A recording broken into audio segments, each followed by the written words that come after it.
Bismillahirrahmanirrahim. Assalamualaikum warahmatullahi wabarakatuh. Alhamdulillahi rabbil alamin. Wassalatu wassalamu ala ashrafil anbiya wal mursalin. Nahmaduhu wa nasta'inuhu wa nastaghfiruh. Wa na'udzu billahi min shururi anfusina wa min sayyiati a'malina. Man yahdihillahu fala mudilla lahu wa man yudlil fala hadiya lahu. Rabbi shrah li sadri wa yassir li amri.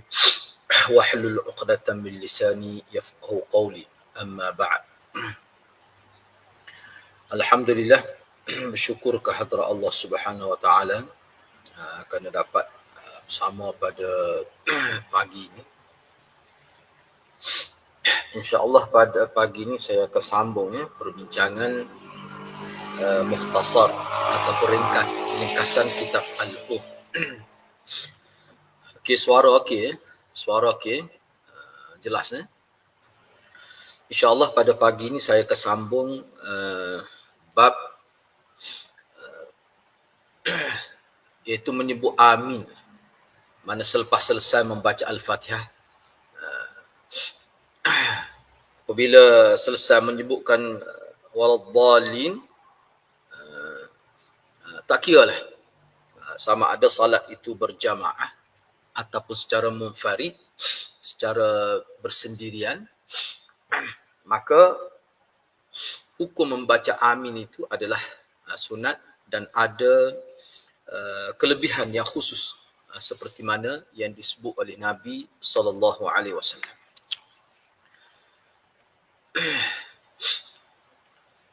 Bagi yang ada kitab terjemahan Indonesia ni, muka surat 167.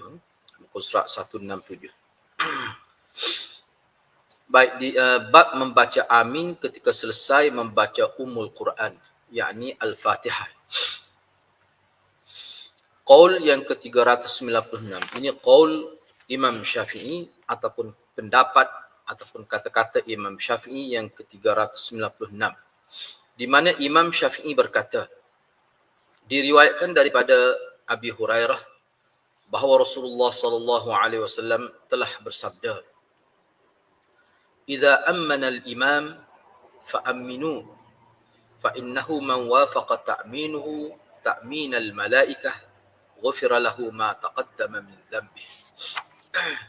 Apabila imam membaca amin, ini dalam salat jamaah, salat berjamaah. Apabila imam membaca amin, maka ucapkanlah amin. Sesungguhnya sesiapa yang ucapan aminnya berbetulan dengan ucapan amin para malaikat, nescaya diampuni dosanya yang telah lalu. Jadi pengampunan dosa yang berlaku sebagai kelebihan mengucapkan amin berbetulan dengan aminnya malaikat. Jadi dosa yang dimaksudkan di sini yang mendapat keampunan Allah ini adalah dosa kecil, bukan dosa besar. Dosa besar dia mesti melalui satu kaedah yang khusus. Ibnu Syihab mengatakan bahawa Nabi SAW mengucapkan amin. Maknanya berdasar kepada riwayat-riwayat lah. Seperti mana yang kita sedia maklum bahawa ucapan amin selepas baca ghairil maghdubi alaihim waladdallin itu bukan sekadar hadis qauli yang menyebutkan, tetapi hadis fi'li yang menjadi perbuatan Nabi sendiri. Jadi apa yang disebut oleh Ibn Syihab ni untuk menyatakan bahawa menyebutkan amin itu dilakukan oleh Rasulullah. Maknanya melalui riwayat ataupun hadis secara fi'li, bukan sekadar hadis qauli, tidak. Baik, diriwayatkan daripada Abi Hurairah bahawa Rasulullah SAW bersabda, "Idza qala al-imam ghairil maghdubi 'alaihim waladdallin faqulu amin fa innahu man wafaqa qawluhu qaul al-malaikah ghufira lahu ma taqaddama min dhanbi." Mengikut Abu Hurairah, ini riwayat daripada Abi Hurairah, apabila imam membaca ghairil maghdubi 'alaihim waladdallin, maka ucapkanlah oleh kamu amin. Kerana sesiapa yang ucapan aminnya berbetulan, mana selaras, ataupun kita tahu ucapan itu berlaku bersama dengan ucapan amin oleh malaikat, maka kelebihannya seseorang itu akan diampuni dosanya yang telah lalu. Baik, seterusnya, ini riwayat yang keberapa? Yang ketiga. Juga daripada Abi Hurairah bahawa Rasulullah sallallahu alaihi wasallam bersabda, "Idza qala ahadukum amin wa qalatil malaikah fis sama' amin wa wafaqat ihdahuma al-ukhra ghufirallahu ma taqaddama min dhanbih." Apabila seseorang dari kamu mengucapkan amin dan para malaikat di langit juga mengucapkan amin, lalu berbetulan ataupun bersesuaian antara keduanya, iaitu antara amin musalli dengan amin malaikat, maka Allah akan mengampuni dosanya yang telah lalu. Baik. Jadi kalau kita perhatikan di bawah tajuk ini sebagai asas kepada perbincangan, Imam Asy-Syafi'i rahimahullah telah mengemukakan 3 riwayat. Yang mana ketiga-tiga riwayat ini semuanya bersumberkan daripada Abu Hurairah radhiyallahu anhu. Baik. Selepas itu Imam Syafi'i berkata, ini qaul yang ke-397. Apabila imam telah selesai membaca Ummul Quran, maka ia boleh mengucapkan amin dengan mengeraskan suaranya agar diikuti oleh makmum. Tak kiralah salatnya salat jahar ke atau salat sir. Tapi ini untuk salat jahar lah, pada 2 rakaat pertama itu. Pada 2 rakaat pertama. Iaitu ketika salat jahar pada 2 rakaat pertama. Baik. Jadi kata Imam Syafi'i, mana imam itu dia kena sebut amin itu dengan kuat. Ini untuk salat jahar. Itu salat yang imam baca kuat. Mana tidak termasuk salat zuhur dan asar. Apabila imam itu mengucapkan amin, maka makmum juga mengikuti kata-kata imam. Mana bersekali lah. Bersekali ni maksudnya bila imam kata amin, terus makmum kata amin. Dan bagi makmum, mereka memperdengarkan ucapan itu kepada diri mereka sendiri. Maknanya makmum pun boleh kuatkan juga suara, tapi tidaklah sekuat imam. Sekadar untuk dengar diri dia sendiri sudah mencukupi. Itu maksudnya. Baik. Kata Imam Syafi'i lagi di bawah qaul yang sama, di bawah qaul yang ke-397, Imam Syafi'i kata, saya tidak menyukai mereka itu tertinggal. Saya tidak menyukai mereka mengeraskan suara ketika mengucapkan amin. Bagi ada kitab ni kena tambah. Saya tidak menyukai mereka mengeraskan. Saya tidak menyukai mereka mengeraskan suara. Yang ini menyaringkan suara ketika mengucapkan amin. Namun apabila mereka melakukannya, maka hal itu tidak mengapa. Jadi kadar nyaring suara bagi makmum untuk mengucapkan amin itu dari segi dhabitnya, kadarnya adalah sekadar dengar pada telinganya sendiri. Jadi Imam Syafi'i kata saya tak suka. Jadi kita kena ingatlah bila Imam Syafi'i kata tidak suka, mana perkara ini perlu diberi perhatian. Sebab Imam Syafi'i ini, dia ni sebenarnya hakikat sebenarnya. Dia juga sebenarnya ahlul hadis. Cuma dia lebih cenderung kepada fiqh. Maknanya seorang yang mahir tentang hadis dan juga sangat kita kata cemerlang lah dari sudut faqih, kefahaman itu, dari segi fiqh. Dan dia ni sebut sebagai faqih. Jadi bila dia kata tidak suka, maknanya penilaian Imam Syafi'i, bila dia kata tidak suka, maknanya perbuatan itu tidak sesuai dengan sunnah. Sebab tu dia kata tidak berdosa, tidak perlu, tidak ada, cuma saya tidak suka.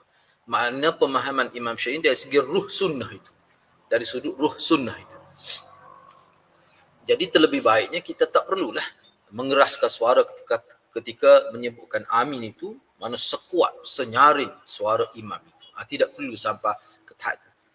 Cukup sekadar mendengarkan pada telinga sendiri. Baik, seterusnya, apabila imam tidak mengucapkan dan makmum yang berada di belakang juga tidak mengucapkannya, maka mereka tidak harus mengulangi dan tidak perlu melakukan sujud sahwi. Maknanya kalau tertinggal, sama ada imam ke makmum ke atau kedua-duanya sekali tertinggal menyebutkan amin, maka itu tidak menjadi apa-apa kesalahan pun. Sebab itu termasuk dalam amalan sunnah. Yang mana Sunnah tu bukan bermakna kecil. Bila sebut sunnah ni jangan kita anggap kecil. Bahkan kalau kita tinggalkan rugi, seperti takmin. Takmin ni makna mengucapkan amin.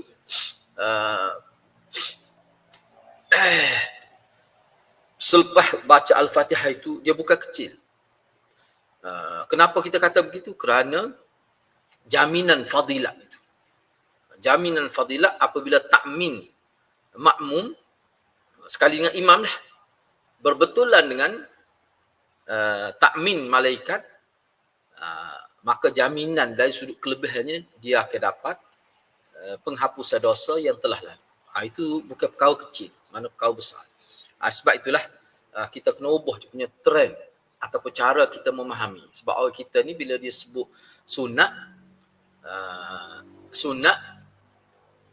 maka dia memahami kalau tak buat pun tak berdosa. Mana buat boleh pahala, tak buat berdosa. Tidak. Bukan. Kalau kita lihat di sini, kalau kita katakan amin, walaupun amin itu sunat, dia bukan sekadar boleh pahala. Dia hapus dosa. Bukan sekadar. Jadi maknanya tidak tepat lah. Kita kata amalan sunat ni, kalau tak buat tak apa, buat boleh pahala, tak buat berdosa. Tidak. Tidak mesti gitu. Mana kalau buat, dia dapat keuntungan besar. Kalau dia tak buat, dia rugi. Kena sebut begitu. Amalan sunat ni tak buat rugi, kalau buat dapat kelebihan besar. Kelebihan tu sama ada dapat pahala, tentu dah. Kalau kita lihat di sini, penghapusan dosa yang telah lalu. Sebab ada dalam setengah-setengah amalan sunat itu, dia berlaku kenaikan darjat. Allah angkat kedudukan seseorang. Maknanya itu keuntungan. Itu. Jadi kita kena ubah cara kita memahami sunat itu. Sunat dengan sunnah itu ialah ulama khilaf juga. Setengah kata sunat dengan sunnah itu berbeza. Kalau tempat kita ni saya rasa agak lain. Sunat lain. Sunnah ni sebab sunnah ni dia pakai dengan makna yang asal. Sunnah ni dia ada yang wajib. Dia ada yang kita kata sunat. Sunnah. Jadi bila kita sebut sunnah Rasulullah, dia lebih luas lagi daripada makna sunat sebenarnya. Baik. Kita pergi lagi. Jadi Imam Syafi'i tidak sukalah makmum itu menyaringkan suara melebihi daripada kadar didengari pada telinga pengucap itu sendiri. Mana nyaring seseolah seperti imam juga, dia tidak suka. Baik, apabila berlaku terlupa mengucapkan amin, sama ada dari pihak imam ataupun makmum ataupun kedua-duanya, maka tidak perlu sujud sahwi. Tidak perlu sujud sahwi. Baik, seterusnya. Kata-kata Imam Syafi'i yang ke-398. 398 ya. Apabila ia mengucapkan amin, yakni musalli, apabila musalli mengucapkan amin dan dia tambah, selepas amin itu dia tambah amin ya rabbal alamin ataupun amin rabbal alamin atau yang lainnya daripada zikir kepada Allah, maka hal itu dianggap baik kerana zikir kepada Allah tidak membatalkan solat. Cuma kena ingatlah apa yang disebut oleh Imam Syafi'i di sini secara umum saja. Walaupun ramai ulama kata itu kira-kiranya ramai ulama tidak setujulah, khususnya dalam ulama dalam mazhab lain. Dia kata lebih baik kita tidak buka ruangan itu. Kita kata amin itu sudah cukup. Sebab apa? Tidak ada dalam riwayat Nabi melebihkan amin itu dengan perkataan-perkataan lain. Cuma yang dimaksudkan oleh Imam Syafi'i di sini kena ingatlah. Kata-kata Imam Syafi'i ini dia bukan bermaksud maknanya buka kebebasan untuk membuat tambahan selepas amin itu dengan seluah-luahnya, tidak bermaksud begitu. Kita yakin Imam Syafi'i tidak bermaksud begitu. Sebab Imam Syafi'i sendiri pun kata amin sahaja dari segi amalan dia. Jelasnya begitu. Seperti yang kita faham dalam apa yang kita bincang ni dan perbincangan akan datang. Mana tidak disebut. Cuma kalau ada. Jadi kita kena ingat, kena faham. Bila kita sebut, mana tidak mengapa. Kalau dia ada tambah. Tambahannya contoh yang dibuat oleh Imam Syafi'i. Amin ya Rabbal Alamin. Sebab Rabbal Alamin ini merupakan kata-kata yang disebut dalam Quran, dalam hadis. Maknanya warid daripada Nabi. Jadi kalau kata begitu, apa hukumnya? Harus. Bahkan dia kata dianggap baik. Tapi bukan makna terbaik. Mana kalau kita tak kata, itu yang disepakati. Yang tidak timbul khilaf. Jadi bila kata boleh, mana di situ ada khilaf. Jadi kalau tidak kata tu lebih baiklah kita kekal yang asal. Imam Syafi'i sebut ni pun bagi orang yang buat tambahan lah. Cuma dia tidak bagi perincian. Baik, begitu maksudnya. Jadi kalau tidak tambah itu bagi saya lebih baiklah. Sebab apa? Kita beramal direct, jelas daripada amalan Nabi dan para sahabat. Baik, habislah berkenaan dengan ta'min. Maknanya ta'min ni suatu amalan sunnah ataupun sunnah yang mempunyai kelebihan yang besar. Kalau tidak dilakukan, maka rugilah. Baik, cuma saya nak sebut. Sebab hadis ni, sebab poin ni berkenaan dengan ta'min ini sebenarnya telah dibincang dalam Sunan An-Nasa'i. Saya telah bincang. Cuma antara poin yang menarik yang disebut oleh ulama berkenaan dengan ta'min ini, dia lebih merujuk kepada selain daripada kelebihan, selain daripada dibincang hukum, baca dan ada kelebihan. Kalau tidak baca apa hukumnya? Satu perkara lagi yang perlu juga kita bagi perhatian, sebab dalam hadis Nabi sebut seseorang yang mengatakan amin bersama imam. Dikaitkan dengan bersama imam. Idza ammana al-imam fa aminu. Maknanya apabila imam kata amin selepas dia kata ghairil maghdubi alaihim waladdallin, maka makmum pun terus kata bersama imam. Selain daripada yang kita bincang tadi, sebenarnya hadis ni juga dia sebagai satu galakan supaya kita bersegera pergi ke masjid supaya dapat salat bersama imam, supaya dapat takbiratul ihram bersama imam, dapat mendengar bacaan Fatihah imam, sehingga dapat mengaminkan bersama dengan imam. Sebab mengaminkan, mengatakan amin selepas imam kata amin, dan amin yang kita ucapkan pada ketika itu berbetulan dengan amin malaikat, baru dapat kelebihan. Maknanya kelebihan ini dapat bila sebut amin beserta dengan imam. Beserta dengan imam. Dia dikaitkan. Apabila imam mengatakan amin, maka makmum pun katalah amin. Maknanya ada kaitan dengan imam. Jadi makna kalau kita datang lewat dalam salat, maknanya imam telah selesai baca Fatihah. Jadi imam pun sudah selesai kata amin, maka kita rugilah.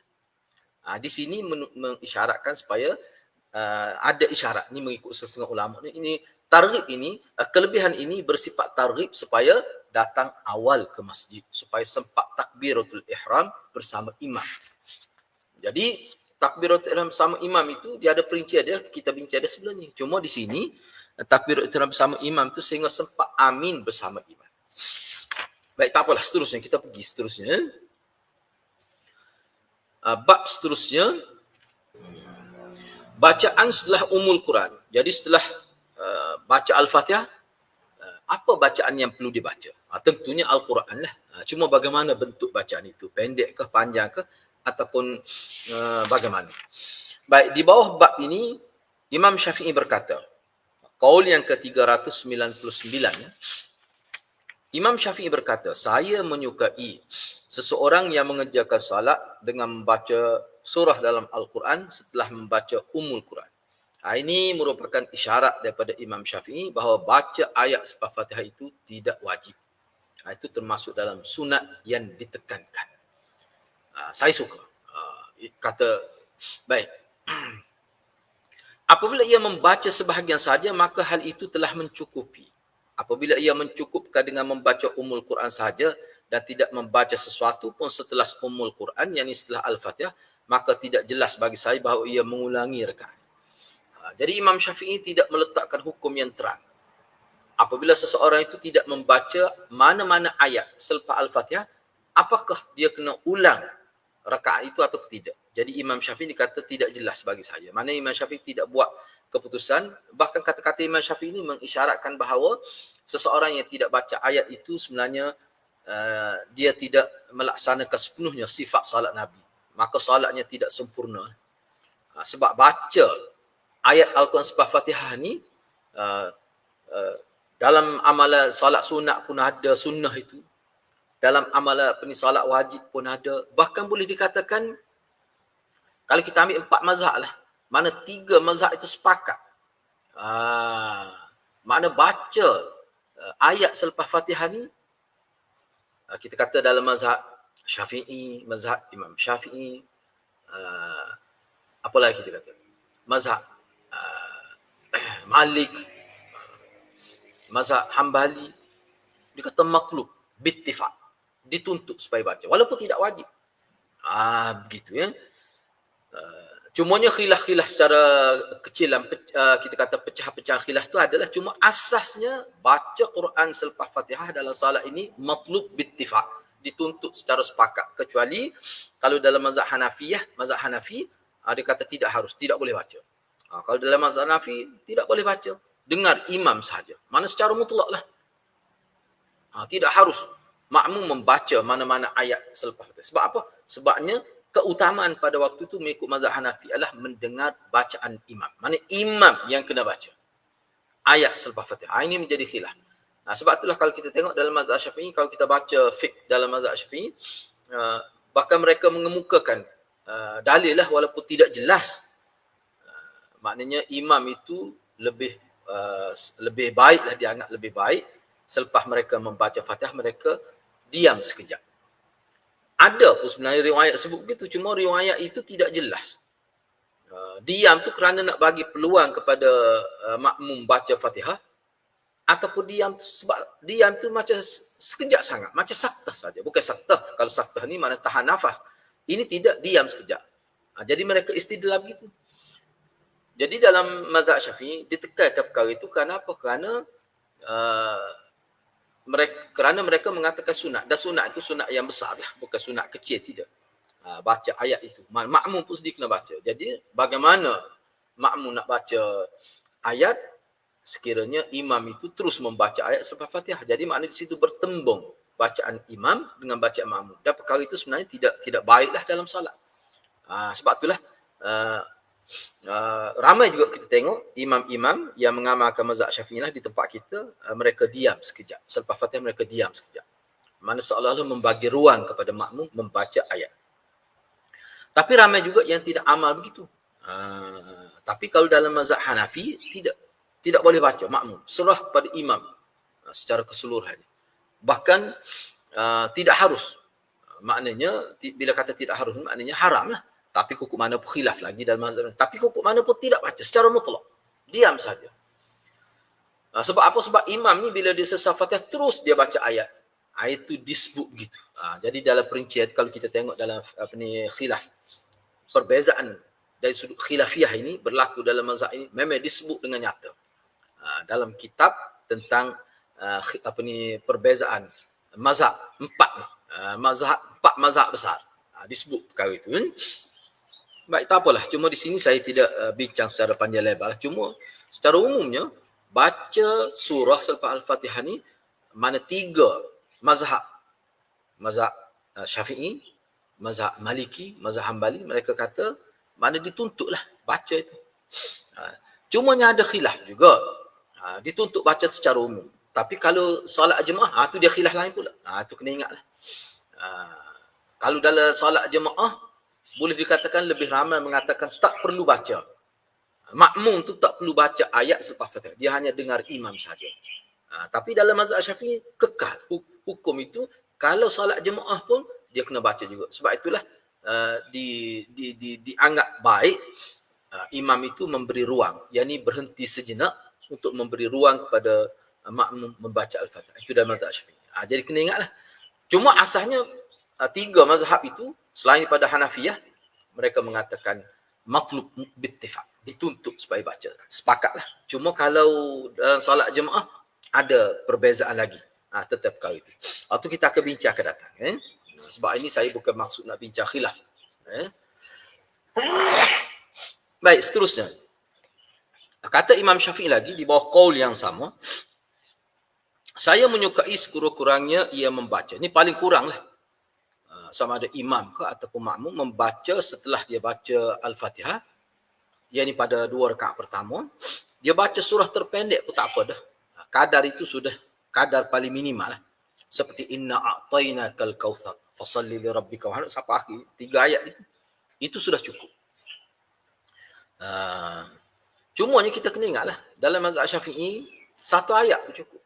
Tapi jangan kurang daripada 1 ayat. 1 ayat pun cukup.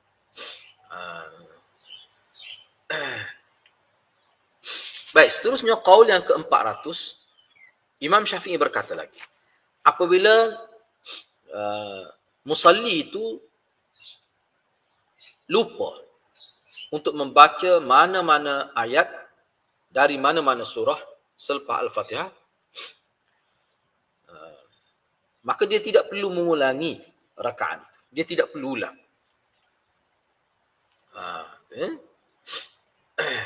Jadi selepas dia baca Al-Fatihah, mana dia tidak baca.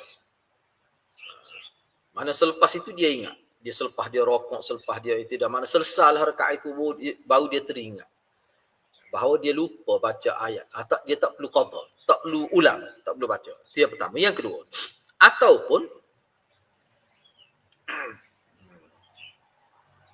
ataupun dia tersalah, dia baca ayat lain dulu.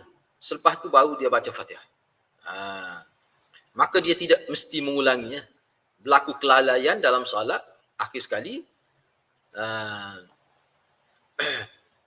maka katakanlah berlaku begini. Dia baca surah, dia baca ayat dulu, selepas tu baru dia baca Fatihah. Ataupun dia lupa, selepas dia baca Fatihah, dia lupa baca ayat. Ataupun dia baca sebahagian, misalnya separuh ayat, terputus setakat itu. Apakah dia perlu ulangi? Tidak. Mana rakaat itu dikira menjadi juga. Dikira terpakai rakaat. Tidak rasa sebab dia sunat. Tapi kukuk mana pun tentunya salat dia tu kurang lah. Sebab kita ni penekanan selepas ini pun Imam Syafi'i ada membuat penekanan. Jangan kita fikir salat ini hanya sekadar untuk mengambil sah, untuk mendapat sah dari sudut hukum saja, tidak. Tetapi kita mesti memberi penekanan dari sudut nak dapat kualiti. Jadi bila nak dapat kualiti salat, dia mesti jaga sifat salat Nabi SAW. Maknanya apa yang Nabi buat tak kira lah hukum apa, asalkan Nabi buat berdasarkan riwayat yang sahih, maknanya yang meyakinkan kita melalui riwayat yang sahih, maka kita kena buat. Dan itu termasuk dalam perkara yang maknanya yakin, kita buat dengan yakin. Itu maksudnya. Itu maksudnya. Baik, seterusnya, bab seterusnya, bagaimana membaca surah dalam salat. Di sini dibuat Imam Syafi'i buat tajuk khusus. Bagaimana membaca surah dalam salat. Baca surah itu kita jelaslah bahawa dia termasuk dalam perkara sunat yang dituntut, yang muakkad. Baik, jadi bagaimana bentuk baca tu? Ayat sepanjang mana? Ataupun bagaimana cara baca? Cuba kita tengok di sini. Jadi di bawah bab ini Imam Syafi'i berkata, ini pada qaul yang ke-401. Jadi di bawah tajuk ini Imam Syafi'i rahimahullah kemukakan sepotong ayat. Sepotong ayat. Surah Al-Muzammil ayat 4. Allah tabaraka wa ta'ala berfirman kepada Rasulnya. Ini asal ayat ini khitab kepada Nabi. Warattilil Qur'ana tartila. Bacakanlah oleh engkau wahai Muhammad Al-Quran itu dengan tartil. Tartil ini saya terjemah tidak seperti di sini lah. Kalau terjemah Indonesia dia buat dengan perlahan-lahan. Sebab kalau mengikut Imam Baydawi, tartil ini makna mujawwidin. Baca Quran itu mesti bertajwid. Kalau bila sebut tajwid itu makna dia merangkumi makhraj, merangkumi hukum tajwid, panjang pendek, dengung, wakaf dengan tepat, dan juga kelajuan itu. Jangan laju sangat, bahkan dengan sederhana. Jangan terlalu perlahan sangat, terlalu itu sangat, tidak boleh juga begitu. Itu maksudnya. Jadi maksudnya baca itu bil mujawwidin. Saya terjemah gitulah. Kebanyakan dalam tafsir disebut bahawa tartil di sini maknanya bil mujawwidin. Baca Quran itu mesti bertajwid. Jangan kita baca Quran ini tidak bertajwid, bunyi seperti bahasa Arab biasa. Itu sebenarnya tidak wajarlah. Walaupun Imam Syafi'i kata sah dalam perbincangan akan datang ni sah. Misalnya dia baca Fatihah ke, atau dia baca ayat Bismillahirrahmanirrahim. Alhamdulillahirabbil alamin. Ar-Rahmanirrahim. Mana dia jaga mat itu, mana yang dua harakat. Sebab mat lebih pada dua harakat, dia tidak merubah makna. Jadi mat asli itu dia jaga, sekali itu saja. Dengung pada tapi intonasi dia tu, bunyi dia tu tidak seperti Quran, bunyi seperti bahasa Arab biasa. Itu setengah ulama kata paling tidak pun makruh. Tapi setengah ulama kata kalau hilang dia punya lahan Quran itu hilang. Rentak Quran itu jadi hilang, itu boleh jadi haram. Sebab itulah Quran ni dia mesti dibaca mengikut cara yang dibaca oleh Nabi SAW. Misalnya alhamdulillahi rabbil alamin. Itu kita kata paling kurang gitulah. Dalam keadaan kita tidak mempunyai suara yang merdu, burdah pun tidak ada. Sekadar itu pun baca itu kira tidak sama dah dengan bahasa Arab. Bahasa Arab dia tidak begitu. Jadi makna Quran ni walaupun dia bahasa Arab tapi cara baca dia tu mesti tartil. Tartil ni maksudnya mujawwidin. Maknanya baca dengan tajwid. Jadi bila orang belajar tajwid dengan betul, dia baca Quran pun jelas baca dia. Walaupun suara dia tu tidak merdu, suara dia tu tidak kita kata tidak baiklah suara dia tu, tapi bacaan dia tu diiktiraf sebagai betul. Kalau dia belajar tajwid. Itu yang dimaksudkan di sini. Jadi nak dapat bacaan tartil tu mesti melalui pengajian. Seterusnya Imam Syafi'i berkata pada qaul yang ke-402. Sekurang-kurangnya, ni ada sedikit kesilapan terjemahan ni. Ni saya baca terjemahan asal dalam terjemahan Indonesia. Qaul yang ke-402. Sekurang-kurangnya dibaca dengan tartil, iaitu memperlambat di dalam membaca Al-Quran dan mengucapkannya dengan jelas. Ubah sedikit terjemahan. Kalau kita tengok teks Arab dia tidak maksud begitu. Sekurang-kurangnya tartil. Sekurang-kurang tartil. Sekurang-kurang tartil. Jadi kata-kata Imam Syafi'i yang ke-402 ni sebenarnya lebih bersifat menghurai maksud tartil. Kata-kata Imam Syafi'i yang ke-402 ni sebenarnya lebih menjurus kepada menghuraikan apa maksud warattilil Qur'ana tartila. Bacalah Quran dengan tartil. Jadi apa makna tartil? Imam Syafi'i huraikan pada qaul yang ke-402. Sekurang-kurang tartil, iaitu memperlambatkan bacaan Al-Quran dan mengucapkannya yang jauh. Maknanya baca tu tidak terlalu laju sangat. Sederhana lah. Itu makna sekurang-kurang tartil. Makna kita kata maksud tartil yang paling minima, baca Quran itu kalau kita kata beranjur lah. Anjur, baca tu anjur. Anjur ni maksudnya dalam keadaan tidak terlalu laju, tidak terlalu cepat. Maknanya pertengahan. Itu makna tartil. Tidaklah terlalu perlahan sangat seperti orang seperti berlagu tu, orang berlagu baca dalam musabaqah pertandingan Quran tu baca gitu. Kalau baca dalam solat gitu, itu tidak menepati kehendak. Itu maksudnya. Sebab tu Imam Syafi'i kata kadar paling minima dalam tartil adalah baca dengan sederhana, melambatkan bacaan. Misalnya kita kata contohnya beginilah. Cuba bayangkan, kita tengok dalam internet ada imam ni berlaku di negara jiran kita lah. Bismillahirrahmanirrahim. Alhamdulillahirabbil alamin arrahmanir rahim maliki yaumiddin iyyaka nasta'in. Dia baca begitu. Itu tidak tartil. Tidak ada tumakninah dalam qiraah, dalam baca qiraah, tidak boleh. Maksud tartil ni baca dalam kadar yang sederhana. Bismillahirrahmanirrahim. Alhamdulillahirabbil alamin arrahmanir rahim. Mana kadar tu? Mana tidaklah boleh terlalu perlahan sangat, rentak dia tu. Alhamdulillahi rabbil alamin. Mana agak terlalu perlahan sangat. Menyebabkan jadi makmum pun rasa tidak puas. Sebab itu maksud tartil. Ini yang dimaksudkan oleh Imam Syafi'i. Jadi terjemah itu ada berlaku kesilapan. Imam Syafi'i nak nyatakan sebenarnya adalah sekurang-kurang tartil adalah melambatkan bacaan Quran dan mengucapkannya dengan jelas dari segi makhraj, dari segi fasahah, itu makna perpindahan dari satu huruf ke satu huruf, perpindahan daripada ayat ke ayat. Okey. Kemudian Imam Syafi'i sebut lagi, mana naik lagi daripada kadar minima tartil, naik lebih tinggi lagi, semakin jelas dalam bacaan, maka hal itu lebih saya sukai. Selama mana tidak sampai menambah bacaan sehingga menjadi bermacam-macam bunyi. Maknanya tidak boleh beragam sangatlah baca Quran. Kadang-kadang baca tu terlalu, dia panggil mengada-ngada. Lahan sampai ke peringkat takalluf, mengada-ngada. Sehingga orang dengar tu bunyi macam, ni rentak mana? Rentak dangdut ni ataupun rentak lagu Hindustan misalnya, sampai terfikir begitu. Dengan sebab mengada-ngada baca itu makruh.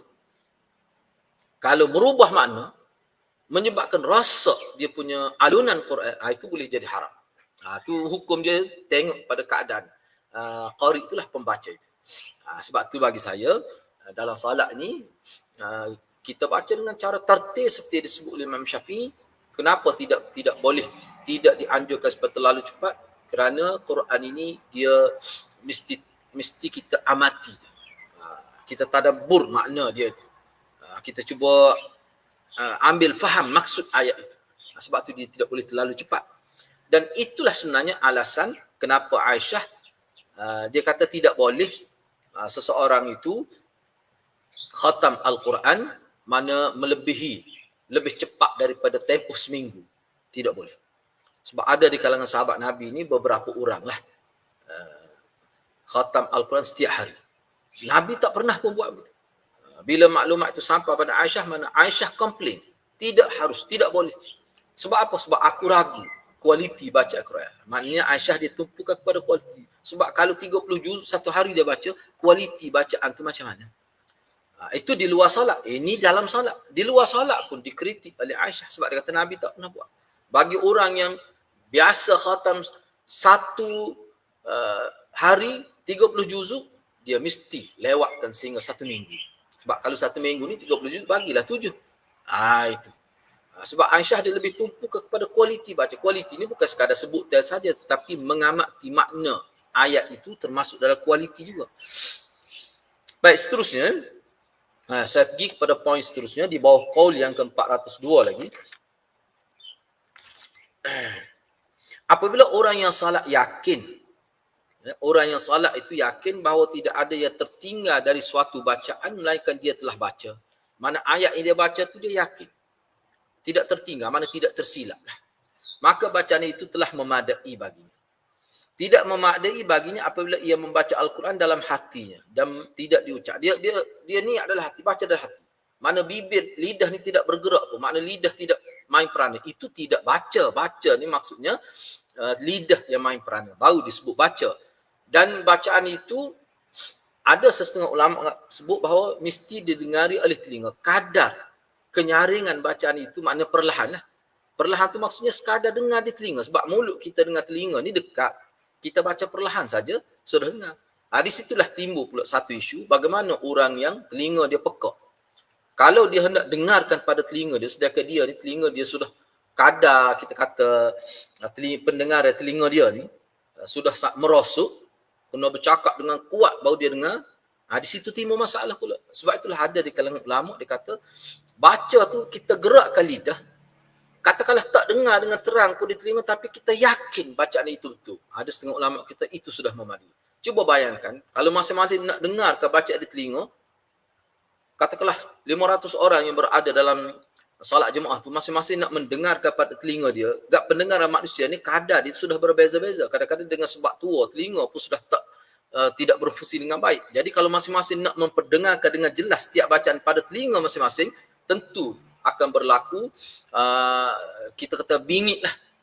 Berlaku, maknanya jadi mengganggu orang lain. Sebab itulah di sini saya lebih melihat kepada maksudnya kita baca tu pada lidah.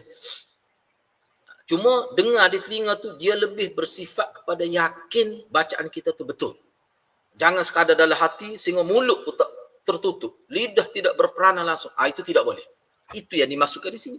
Sebab kalau kita pakai secara zahir, mesti dengar di telinga. Kalau orang itu bermasalah, tak sebenarnya pekak. Kalau tak pekak pun, telinga dia itu bermasalah. Dia bukan pekak. Boleh dengar, cuma kena bercakap dengan kuat. Kalau begitu, dia akan mengganggu orang lain. Mengganggu orang lain itu lebih besar lagi. Dia punya kesalahannya. Jadi maknanya kita kena yakin baca, kita kena baca, yakni berlaku pergerakan lidah tu dan kita yakin bacaan kita tu betul. Maknanya di situ dia kena tumpu minda, kena tumpu telinga, kena tumpu mulut, mata pun sebab tu mata dia tidak boleh melihat pada banyak arah, mesti tumpu pada tempat sujud. Semua itu lebih bersifat untuk fokus kepada bacaan. Kerana baca Al-Quran itulah yang membantu kita ingat kepada Allah Azza wa Jal semasa salat. Begitu maksudnya. Sebab itulah kalau kita baca dalam kitab-kitab memang disebutlah mana kita yakin bacaan kita tu betul. Bacaan.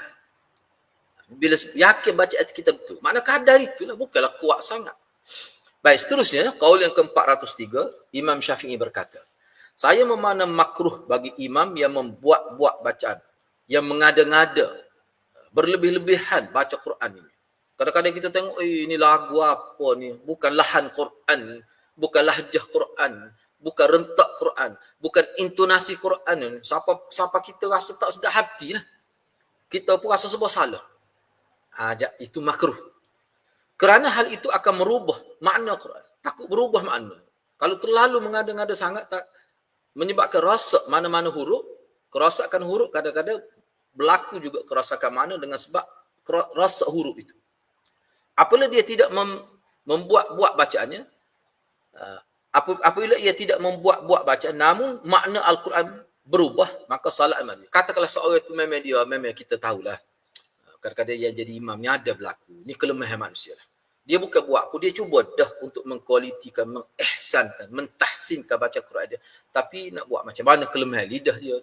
Tapi dia ni rajin, dia ni istiqamah. Dan dia ni ada ilmu, cuma baca Quran dia tu sangat bermasalah. Tapi tidaklah siapa peringkat, kita kata kesalahan besar.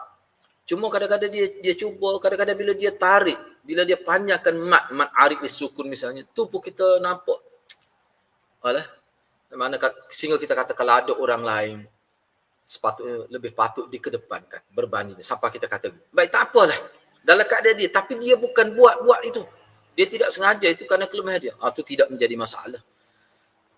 Dari sudut baik, dia satu kes lagi hak berkait dengan disebut oleh Imam Syafi'i, seseorang tu mengada-ngada dalam baca, buat supaya dilihat bacaan dia tu menarik, dia cuba buat, padahal dengan sebab dia buat tu menyebabkan jadi orang yang tahu tentang kaedah bacaan ni ragu tentang bacaan dia. Tak perlu gitu. Sebab tu kita baca dengan kadar kita lah. Yang betul mengikut guru tajwid yang kita belajar. Baca saya itu. Tak perlu kita buat nak berlagu-lagu. Kononnya nak biar ada burdah padahal tidak layak dengan suara dia. Tak perlu. Itu yang dimaksud oleh Imam Syafi'i di sini. Cuba tengok di sini. Apabila musalli itu, orang yang bersolat itu membuat-buat bacaan dalam surah Al-Fatihah. Buat-buat.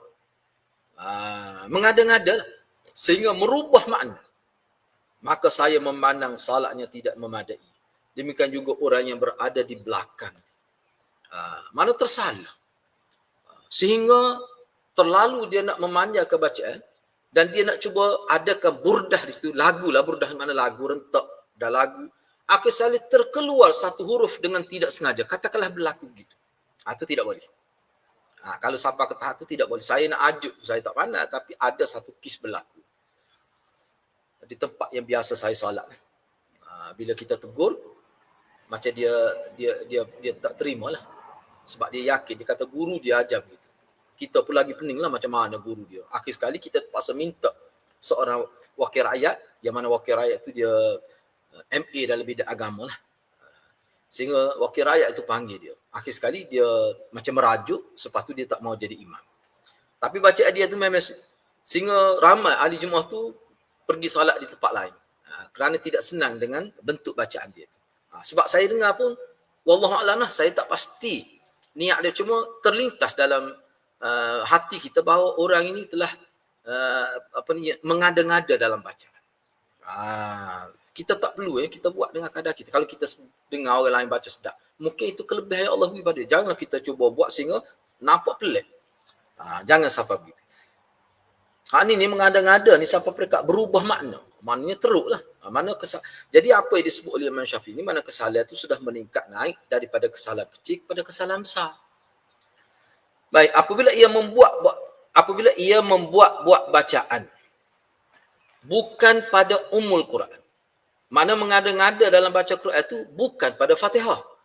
Mana pada ayat selepas Fatihah. Yang sunat itu. Maka saya menganggap makruh. Pada saya makruh. Mengada-ngada bacaan, kalau pada Fatihah itu boleh jadi haram. Kalau berlebih-lebihan. Tapi kalau surah lain selepas Fatihah, bagi saya itu makruh. Namun saya tidak berpendapat ia harus mengulangi. Tapi dia tidak perlu. Maknanya rakaat itu tetap terpakai. Tidak perlu ulanglah rakaat itu. Kerana meninggalkan bacaan selain umul Quran, salatnya dianggap memadai. Sehingga kalau dia tak baca, sah salat dia. Ni kalau dia baca cuma tersilap bacaan. Itu tidak menjadi, tidak siapa peringkat jadi rosak. Sehingga apabila solatnya memadai, sehingga apabila solat memadai, maka solat makmum yang ada di belakang juga memadai. Jadi bila imam tu sah, maka makmum pun sah. Sebab itu dalam kes ini, kalau berlaku makmum tu tersilap, sampai ke peringkat mengada-ngada bacaan, sehingga menyebabkan kita pun jadi ragu pula, kesalahan ini sudah naik, kesalahan besar ini, kita boleh tegur dia dengan mengatakan subhanallah. Maknanya kalau dia teruskan juga bacaan sedemikian, maka itu tidak boleh. Tu kan? Macam-macam lah kita jumpa imam ni tersalah. Misalnya, ini sebagai satu contoh. Ini beberapa kali lah saya dengar. Beberapa waktu salat. Sehingga salat Jumaat pun dia tersalah. Dia baca gini. Ni kesalahan saya tak pastilah kenapa jadi. Dia baca. Wadduha wal-laini idza saja. Pelik tu baca dia tu. Jadi mak 2 harakat tu semuanya jadi sampai peringkat 5 ataupun 6. Padahal itu mak kita kata mak asli tu. Wadduha, faham ya? Wal-laini idza saja. Pelik macam dia tersilap. Tersilap mungkin semasa dia baca Quran pun surah sampai habis surah Ad-Duha itu. Jadi bila berlaku 3 kali tak silap saya, sehingga berlaku kali seterusnya hari Jumaat dia baca pula surah Ad-Duha, tersalah begitu juga sampai kepada akhir surah Ad-Duha itu, maka kita minta beberapa orang supaya pergi jumpa dia bagi kukuk dia tersilap. Dia kata tak apa baca begitu. Itu masalah imam ni. Dia ni sebenarnya guru, dia bukan ustaz pun sebenarnya. Jadi bila berlaku silap tu, akhir sekali dia tak mau berubah. Dia mempertahankan bacaan dia tu sehingga menyebabkan separuh selepas tu berlaku satu perubahan, protes daripada jemaah sehingga separuh masjid hilang jemaah pergi ke tempat lain ketika salat Jumaat. Akhir sekali sampai kepada pengetahuan pihak pejabat agama negeri. Akhir sekali dia diminta atas nama diarah oleh pihak majlis kita kata pihak agama negeri lah, majlis agama, supaya dia pergi belajar tajwid dengan orang tertentu, diarah. Sampai begitu sekali. Kalau dia nak kekal jadi imam, sampai begitu sekali. Itu kan. Jadi kalau sampai ke tahap itu sebenarnya bukan kesalahan kecil itu. Sehingga hilang keyakinan makmum bukan seorang dua, satu jumlah yang ramai. Bahkan saya sendiri pun selepas tu kita pergi ke tempat lain. Bahkan diberitahulah. Sebab masjid itu masjid yang saya cukup selesa sebenarnya salat. Baik, tak apalah saya nak sebutnya. Sebab kita bincang ni, dalam perbincangan kita ni berkait dengan salat jemaah ni. Bila berkait dengan salat jemaah, dia perlu mengambil kira. Kadang-kadang kesalahan itu kecil kepada individu. Kena ingat, kadang-kadang kesalahan itu kecil pada individu. Tapi bila sampai kepada peringkat jemaah yang ramai, dia jadi besar, maka isu itu dilihat dalam konteks yang lebih besar lah. Begitu. Baik. Apabila ia membuat bacaan, yakni mengada-ngada bacaan pada Ummul Quran, yakni Fatihah, dan juga surah lain selepas Fatihah, namun mengada-ngada baca Quran itu tidaklah sampai peringkat merubah makna Quran. Maknanya masih dalam kategori kesalahan kecil. Maka salatnya dikira sah. Akan tetapi saya tetap memandang makruh. Sebab tu saya sebut, kalau dalam konteks individu boleh jadi kesalahan kecil. Tapi kalau dalam melibatkan salat jemaah, salat Jumaat pula, kadang-kadang kesalahan kecil itu dia jadi besar. Sebab apa? Dia menimbulkan syak wasangka, menimbulkan keraguan. Tak puas hati makmum ni perkara yang besar dan diberi penekanan dalam agama. Sebab itulah orang yang nak baca Quran ni tidak disyaratkan dia tu alim, tapi syaratnya dia tu berakhlak dan baca Quran dia tu baik. Tidak alim pun tak apa. Kadang-kadang orang alim baca Quran tidak sedap. Sebab suara ni satu hibatullah, kurniaan Allah. Walaupun alim pun tapi suara dia tidak menarik. Kalau dia baca Quran, orang Kelantan kata serabut perut lah dengar. Mana kalau dia baca Quran ni kita jadi tak tenang. Bahkan kita kata kalau lah orang lain jadi imam lebih. Siapa begitu, tu jadi berat lah, isu tu jadi lebih berat. Begitu.